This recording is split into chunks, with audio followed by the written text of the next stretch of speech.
Hey, it's Marthea Pitts, the MSW coach, and I'm back for another episode of my podcast, Macro Social Work Your Way. If this is your first time here, welcome to my part of the internet. Just a little bit about me. My name is Marthea Pitts. I am a 3-time award-winning workforce development career counselor and macro social worker, and I help social workers make the pivot from micro settings, which is case management, one-on-one client participant work, to macro social work roles, which are large scale change making positions. It can be a state level position, it could be national, international. I will even throw in there grassroots opportunities, right? And a lot of these roles are roles where these social workers are the only social worker on staff. They are typically in organizations that are doing groundbreaking work, and these are not your standard like local nonprofits where social workers work, not even social service organizations, and not even like government connected organizations. They are true change making organizations. I have social workers who have landed jobs in the technology industry doing diversity work. I have other social workers who have landed positions where they have done environmental justice work at the United Nations in Geneva, Switzerland, and everywhere in between. So if you are interested in learning more about what macro social work is, what it entails, what maybe are like some of the salaries, some job titles, the organization types, all of the things, I encourage you to visit my website, macroandpaid.com. Grab my free e-course. It's my labor of love. I break down all of the things that you want to know. It's a great starting point and it's free. So click the link down in the episode show notes or just type into your web browser macro and is spelled out AND, paid like money, like you get paid, PAID.com, because the jobs that I teach my coaching clients to get, I was going to say career seekers, which they are, my coaching clients to get pay very well, right? On average, people who work with me either 2 to 4 times their salaries. They have going from very low wage earning jobs to jobs where they are now able to thrive. They're able to travel domestically, internationally. They're able to invest into their 401k for the first time ever in their 30-year career. They are able to really address their holistic needs, especially their health and their overall well-being. And so lives are being changed in my coaching clients' lives, their families' lives, as well as the people that their work centers around. Another major win for a lot of my coaching clients is that many of them are no longer having to work multiple jobs. None of them are no longer having to be on call 24/7, which really takes a toll on one life as a whole. But you all know that as social workers. So if you are ready to make change in the world while making change in your life at the same time, I encourage you to click the link macroandpaid.com, grab my free e-course and start there. So let's get into it. I actually have notes because I've been wanting to talk about a few things as of late, but life is just life, right? And in a good way, because we are in full swing right now of cohort 14 registration for my micro to macro career accelerator that wraps up this Sunday. So a lot has been going on. So as I've been coming up with ideas of things that I wanted to talk with you all, I've been taking notes. So this first topic that I want to talk about is signs, right? And I was thinking about this the other day when I was doing a live, and I was like, oh, I can talk about the thing. I wanted to share today 3 signs that you should be a macro social worker. And these signs are for you, regardless of wherever you are in your career journey, if you are in case management land or if you work elsewhere. These are 3 signs that you should be a macro social worker. And these 3 signs are based on my own pivot from being a case manager with 120 plus caseload, who had a desire to do more, right? I had a desire to help my career seekers more because I was a case manager, but I was also working as a workforce development career counselor, meaning I served universal career seekers. I served people who had degrees and people who did not have degrees. I served professionals, who what you deem professionals, to blue collar workers, people working out in the world, in the elements, right? And so I work with people who were making less than 20,000 a year to people who were making high six figures. And so in that experience, I I had a lot of discoveries, right? That job really truly was my training ground. And it was foundational in me going on to get the 5 macro social work jobs that I did after that. But it was in that job that I realized that my work needed to be bigger and it needed to be deeper, right? And so I wanted to share with you all today 3 signs. And I've noticed over time that a lot of these signs kind of exist in other people, specifically my coaching clients that I work with inside of my group career coaching program, Micro to Macro Career Accelerator. But and I don't think people really know what's happening, right? And I admit when I was going through the thing, now that I'm out of it, I just always felt like I was always the outlier, right? And even times I may even got like a little mini target on my back. But ultimately, at the end of the day, my colleagues and the leadership that I worked under trusted anything that I put forth and released out in the room because of my outcomes. I've always been a top performer. Even in my case management days, you can I don't know another way to say it. I've always been a top performer. I've always won multiple awards for my work, right? I do everything with the highest level of integrity. That's just me because I understand that my work is connected to other people's lives. So I can't half do anything because it's tied to someone's actual life, right?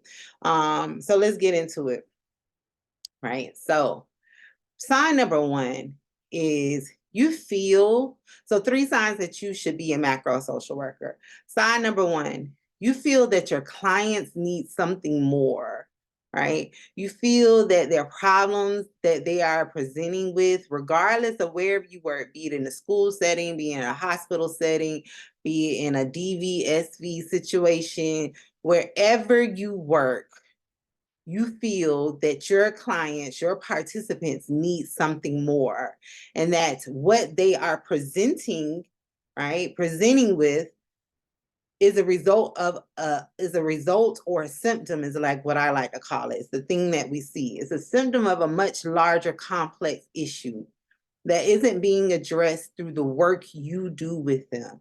Right? So let's break this down. I always talk about the fact that case management work is triage work. I get that term triage from my days in call centers before becoming a social worker, before going back to school, getting my AA degree, my bachelor's degree, master's, and now working on my PhD. I learned, and what I learned is when I worked in the call center, one specific call center, because I worked in quite a few, and it was all in the state government system, right? So that's why I know a lot about getting governmental jobs. I just don't help people with that because that ain't. My vision is much larger than a governmental job. But anyway, so in the call center that I worked in, over the wall, like it was one specific wall where they would um having like a ticker tape, is that what y'all call it, where the numbers roll across the screen. They would have a ticker tape around the whole times, the number of people in queue, and it was always a solid 100 because the queue couldn't hold more than 100 people, which we always knew that it was a couple of hundred people calling in. It would it would hold the average call time. So it was it was probably over 100, but 100 at any given time representatives on the floor. I don't Probably not even 100. Yeah, probably 100 representatives, right? So it would ticker tape the calls in queue the whole time, the number of call center agents available. It would ticker tape some other like data that needed to be that was relevant to us to know what was going on all the things. One moment. My bad. I'm bad. So it would ticker tape those numbers across, right? And then above the ticker tape would be there was a like a I don't know, like a little banner, right? And the banner would say, and it said, not would say, it said, your job is triage or triage the call, right? And I had worked there over a year. And it wasn't until like probably after the year mark that I really paid attention to what the banner said. And I'm like, what is you on? I don't know if you listened to me before. You know, I love a good definition. I've always been that way. I like to look up the meaning of words because specifically when I was in my macro roles, I learned that there are a lot of people who pretend like they understand meanings of words that are critical to the context of a conversation and they really don't, right? You could be talking about one thing and one person will think the meaning means something else, and then the other person will think the meaning of something else. And then you are trying to get everyone on the same page, and everyone just leaves with their own agenda or just completely confused because you have not set the tone of the conversation by explaining the meaning and what we are talking about. You have not given proper context. So I know that stems from like my early years. So I'm very particular about understanding the meaning of things and not pretending like I know, because that's the quickest way to get caught up in some stuff that you are agreeing with and you really don't agree with it. So that's like a professional tip one-on-one that you may want to hold into your front pocket. Don't be that person, right? Who pretends to know everything because no one knows everything. So do not be a stranger to Googling the definition of a word. So, anyway, one day I Googled the definition of the word. Actually, let's do it. Let's do it live. Because I love a good definition. My mic is here, so I have to like reach around. So, what does triage mean? Merriam-Webster, and I'm going to read two definitions, right? Merriam-Webster, what does triage means? The sorting of and allocation of treatment to patients, and especially battle and disaster victims, according to a system of priorities designed to maximize the number of survivors, right? I like this other definition that came up as the first result in Google. Based on Oxford, it says conduct a preliminary assessment of patients or casualties in parentheses in order to determine the urgency of their need for treatment and the nature of treatment required. Let's see if I can find another one.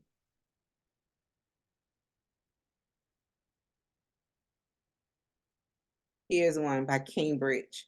The process of quickly examining patients who are taken to a hospital in order to decide which ones are the most seriously ill and must be treated first.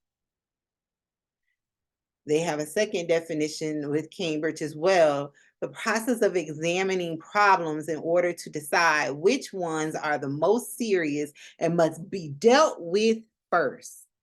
We are, in the examples they gave of the word usage, we are performing triage on funding requests. A healthy project is in a constant state of triage between bugs and feature development. I like this second one. The process of examining problems in order to decide which ones are the most serious and must be dealt with first. An example of the word usage. We are performing triage on funding requests. So let's use that in a context of a case management job. When your person comes in, right, and I'm going to loop this back around to the first sign that you're a macro social worker or should be doing macro level work. As a case manager, and this actually connects to the next two signs that I have, but as a case manager, when your person comes in, and I always like to stick with the generic scenario of your person comes in and asks for a bus pass, right? So let's say John comes in and he asks for a bus pass for 5 years in a row, right? You've been in, that's about average, right? 5 years in a row for a bus pass, right? You don't live in a city where mass transportation is the common mode, right? You don't do that. But also over the years, you've been helping John with like getting housing, getting employment, getting a job. And we are still 5 years into this thing, and John is still needing a bus pass, right? If you are the social worker who is like, something else is going on here. Why is John still needing a bus pass after 5 years? He has stable income, he has housing, he has all of the things, right? But your job is like, you just give him the bus pass, just give him the bus pass, right? But you're like, something deeper is going on here, right? And if you are like, I feel like we should maybe help him get a car. Maybe we should look into his credit, or maybe we should do all of the things. And you feel like your work is just like a band-aid on a much deeper problem. And that's still not surface level issues as far as like what is being done on a macro level. But we're gonna go as far as like credit checks. Maybe John needs a car. Maybe John doesn't have access to extra capital to buy a car, right? If you feel as though like your work is not enough just with giving John this bus pass, and you know that John is working 2 jobs and John is traveling at night to get to work, and there's many days where he has to miss work because the bus stops running and all of the things, that may be a sign. That's just one sign, right? The whole feeling that you need to be doing something more may be a sign that you need to be a macro social worker. But with these other two on top of it, really is a sign, right? And so I know I probably went real deep on that example, but I know it clicked for someone. The second sign is you ask a lot of questions, right? So what I used to find myself doing in my case management days, working as a workforce development career counselor, I would be in meetings. We would have annual meetings because I work with a third party contractor. And so that contractor would then, and this is how the federal system is set up anyway, all over the country. That contractor would bid for the services to be the service provider of the workforce development centers where I live, right? And so I loved my director. I loved my director because that is how I really started understanding how funding streams. I started understanding how the federal law worked. I started just really understanding the workforce development system way deeper than just being a case manager and calling people in for their appointments and issuing them bus passes and collecting their timesheets and connecting them to jobs. I really got a bird's eye view as well as a lot of hands-on experience as to my work is a part of a much deeper thing here, right? Which is ultimately what I teach my coaching clients inside of the micro to macro career accelerator is how to uncover the deeper connection points to their work and then use that to strategically move into the macro jobs that they want. So anyway, my director at that time, she would have us come into these yearly meetings and everyone would get a bound copy of the contract for that year, right? And so this would be at the beginning of every contract year. And we would literally go through the contract page by page, right? And so what we were looking at were quite a few different things. We were looking at the um, amount that the contractor that I worked with was getting paid for the contract that year. We could see how much, and it really wasn't a lot, right? But we could see what that was. We could see what the overhead expenses were. We could see what the salaries were for the different positions within the organization. We could see, we would review, not just see, like she would break it down line item by line item, right? We would then go through each deliverable for that year, right? How many outcomes? Outcomes are job placements. That's how workforce development providers get paid based on their job placements. That's why I was always a top performer, because I had a lot of job placements, which equated to dollars based on the deliverables, right? So we would look at what the deliverables were. We would look at the um, timelines, right? Because you have to submit for payment by a certain time in all the different quarters and all of the different things. We would really break it down line by line. And so with that, she would always frame the conversation to then be around, she would use that to frame the conversation around what were we going to do as individuals to ensure that we met our deliverables, right? Because the deliverables were then broken down by programs. I worked in the World Welfare Transition Program. And so it would be broken down into what were the WT, that's what we call the WT deliverables, and what were the deliverables for Wagner Pizer, and what were the deliverables for WIOA and WIOA Youth, because I also worked in WIOA Youth. And so when she would break that down, it essentially was putting the onus on us as individuals who worked within the organization around, it's your responsibility to ensure that the things that case managers are responsible for happens, right? She also would break down in the contract where disallowed costs can happen because of blah blah blah, right? And how much money. And if you don't know what these terms are that I'm saying, that's a sign that you need to open your eyes a little bit more to the settings that you're working in, right? Because many of you are just coasting along, and this may sound real hard, but it's the truth, right? I didn't become a macro social worker just because I had a MSW degree. I became a macro social worker and was able to get those jobs because I did a lot of work. Right? The knowledge I have didn't come from my degree program. The knowledge I have came from me studying and really becoming a master at the thing, right? So if you don't know what these terms are, that's a sign that you need to really understand the magnitude of the opportunity presented to you, right? A lot of you look at your case management jobs as bad, as a horrible thing. You hate it, you hate it, you hate it.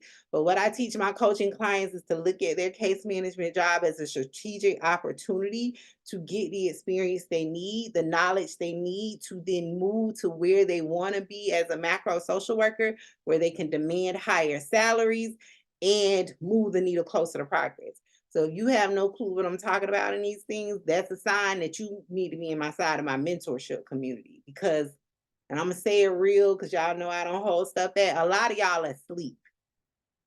A lot of y'all are asleep. A lot of y'all are coasting through your career life just off the GP. I'm a social worker and the people should know what I do. When you got to put in work, you got to put in work, right? You want these careers that you see people have and that you admire, but what you don't see is all of the work they put in behind the scenes. So anyway, she breaks down disallowed costs, right? So I start understanding how we got so many disallowed costs the year before and what was happening there, which then helped me strategically plan how I'm going to manage my caseload to ensure that I don't get a disallowed cost, because a disallowed cost comes out of your paycheck, right? Because a disallowed cost is what the organization, in real short, simple terms, is what an organization has to pay back to the rent, the person they have gotten this contract with, because they did something in error, right? So they don't get paid for the thing. So anyway, we break down all of those things. And so in that, that really was the impetus to me asking a lot of questions, right?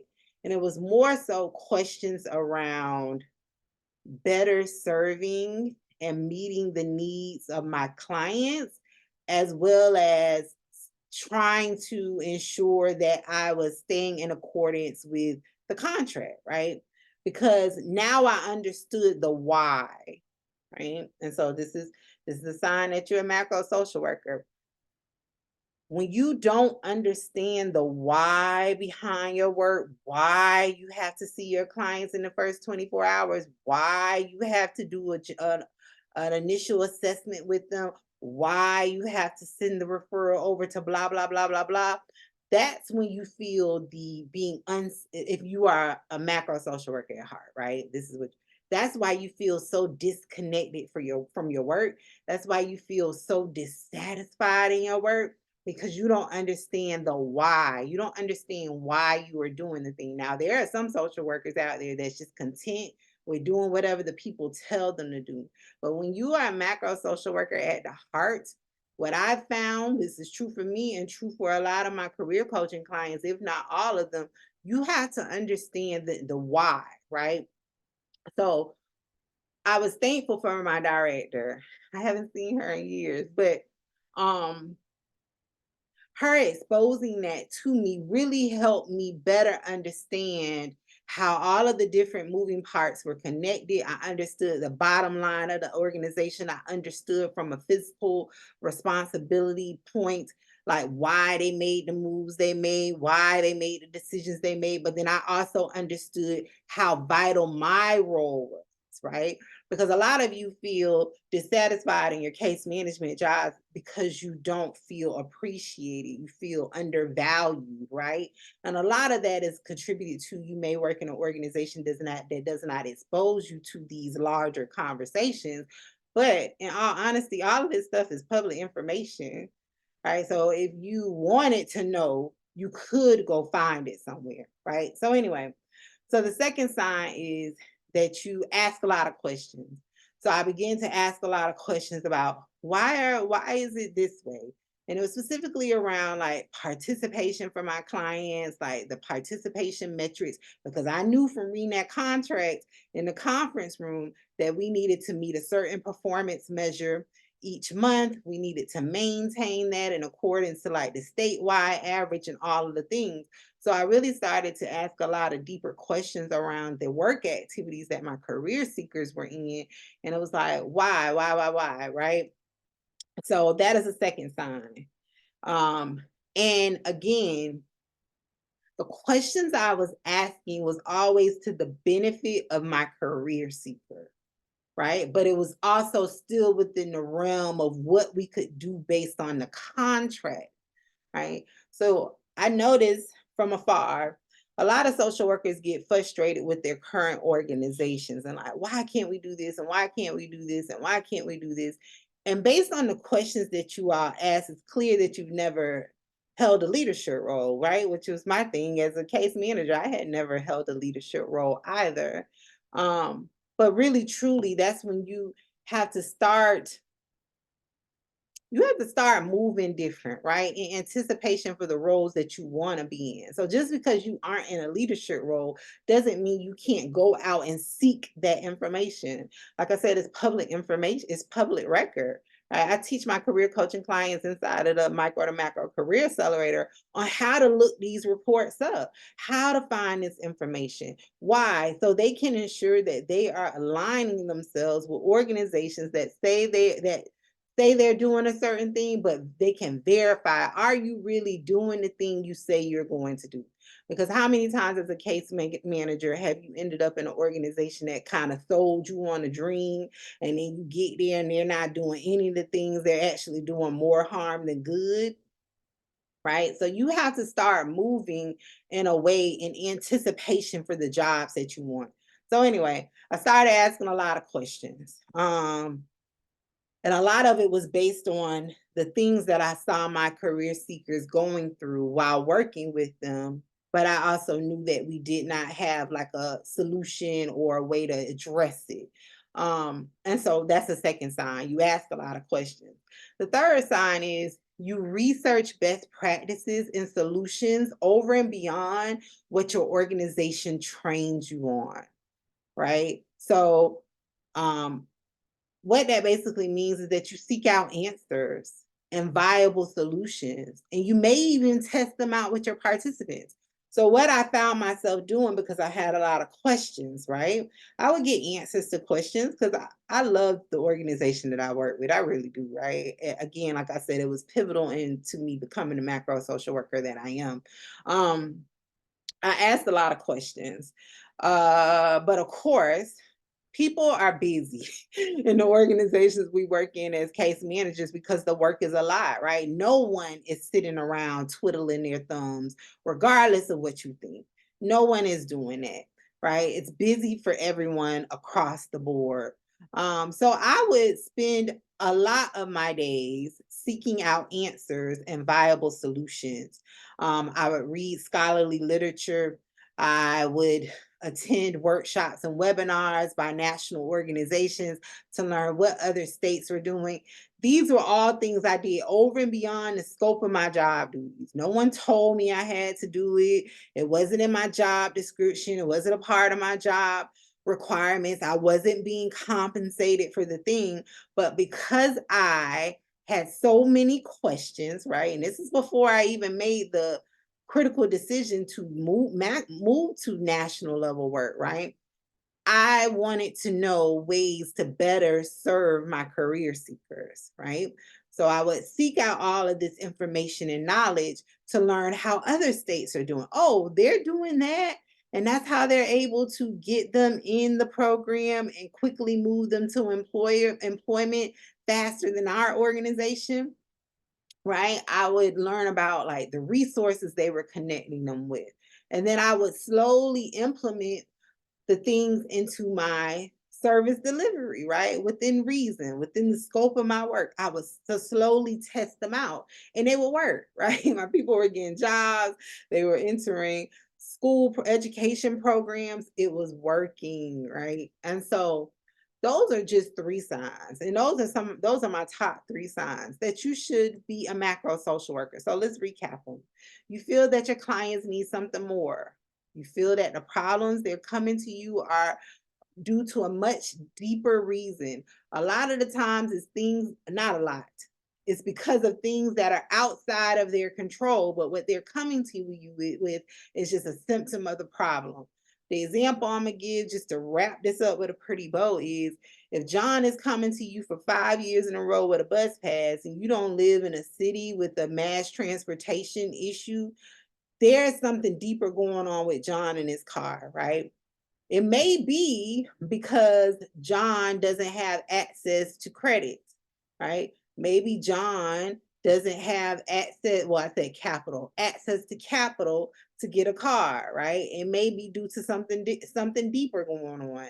It may be if you do live in a major city, or just a regular city like in my city, maybe mass transportation is an issue, right? Let's say John can't drive at all, but John is coming in 5 years in a row for a bus pass. It might be due to mass transportation, right? Is it too high? What is it? Too many buses that John is having to take a week? Like, what is going on here where John can't eventually transition off of this service that we're providing, right?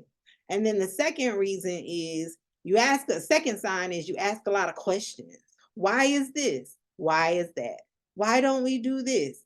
How can we do this a little bit better to really meet the needs of our current participants, right? Because the truth is the organizations you work in as case managers, a lot of them have not updated their systems and procedures in years, right? The example I always give is I worked in a I'm not gonna name what it was, but I worked somewhere before where literally like one of the worksheets that I was supposed to give to people in a group that I would have with them on a monthly basis was so archaic, right? That I couldn't even read the photocopy anymore.